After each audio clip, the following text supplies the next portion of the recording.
నమస్తే, welcome to NVTV 24/7 news channel. చేసినవన్నీ చేసి ఇప్పుడు పోరుబాట అంటూ బూటకపు యాత్రలతో రోడ్లపైకి వస్తే జగన్ను అడుగడుగున ప్రజలు నిలదీయడం ఖాయమన్నారు.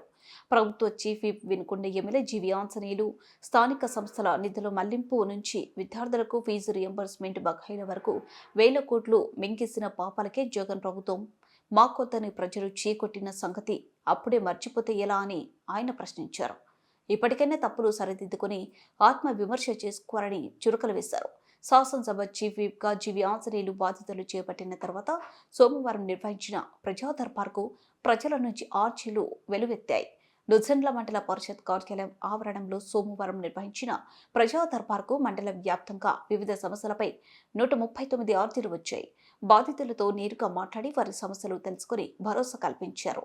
ఆర్జీలను నిర్ణీత గడువులోగా పరిష్కరించేలా చర్యలు తీసుకోవాలని, అలసత్వం వహిస్తే ఉపేక్షించేది లేదన్నారు.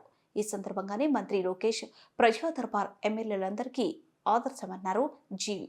ఆయన బాటలోనే ప్రతి సోమవారం ఒక మండల కేంద్రంలో ప్రజా దర్బార్ పెట్టి స్థానిక సమస్యలు తీర్చేలా ముందుకెళ్తున్నా అన్నారు. జగన్ పాలనలో విచ్చలవిడిగా పెరిగిన గంజాయి, గుట్కాల సంస్కృతిని అరికడుతున్నామన్నారు. వైకాపా 5 ఏళ్ల పాలనలో రీసర్వే అక్రమాలు, ఊరూరా భూ కబ్జాలు తప్ప ఏం చేశారో బహిరంగ చర్చకు సిద్ధమన్నారు.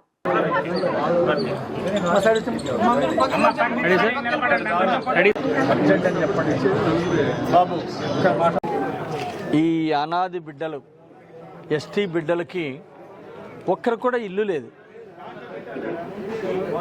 ఒక సెంటు భూమి లేదు,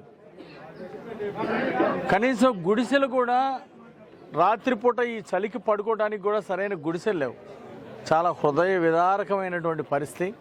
అందుకే ఈ బిడ్డలకి ప్రభుత్వం ద్వారా ఆదుకుంటాం. ఎన్డీఏ ప్రభుత్వం ద్వారా వీళ్ళకి ఆధార్ కార్డులు లేవు, రేషన్ కార్డులు లేవు, ప్రభుత్వ పథకాలు ఏమీ కూడా వీళ్ళకి అందట్లా. గత 5 సంవత్సరాల్లో గతంలో వైఎస్ఆర్ ప్రభుత్వం ఏమాత్రం ఇలాంటి పేద ప్రజలను కూడా పట్టించుకోలేదు, పూర్తిగా నిర్లక్ష్యం చేశారు. ఖచ్చితంగా మేము మా ప్రభుత్వం బాధ్యత తీసుకుంటుంది. అలాగే శివశక్తి ఫౌండేషన్ ద్వారా కూడా బాగా చదువుకునే పిల్లలకు స్కాలర్షిప్లు ఇచ్చి బాగా చదువుకోవడానికి ప్రోత్సాహాన్ని అందిస్తాం. వీళ్ళకి భవిష్యత్తులో నేను ఎంఆర్ఓని, ఎండిఓని కోరుకుంటున్నా. వీళ్ళకి ఆధార్ కార్డులు, అట్లాగే ఇళ్ల పట్టాలు ఏర్పాటు చేయాలని చెప్పేసి నేను కోరుతున్నా. అధికారులు చెప్పడం జరిగింది.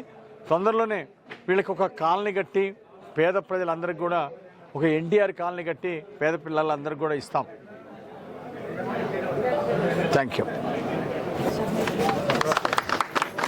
అభినందనలు. మీలాంటి వాళ్ళు బాగా చేస్తున్నారు. వాళ్ళకు కొన్నంత అండగా నడిపించండి. ఆ కాలనీ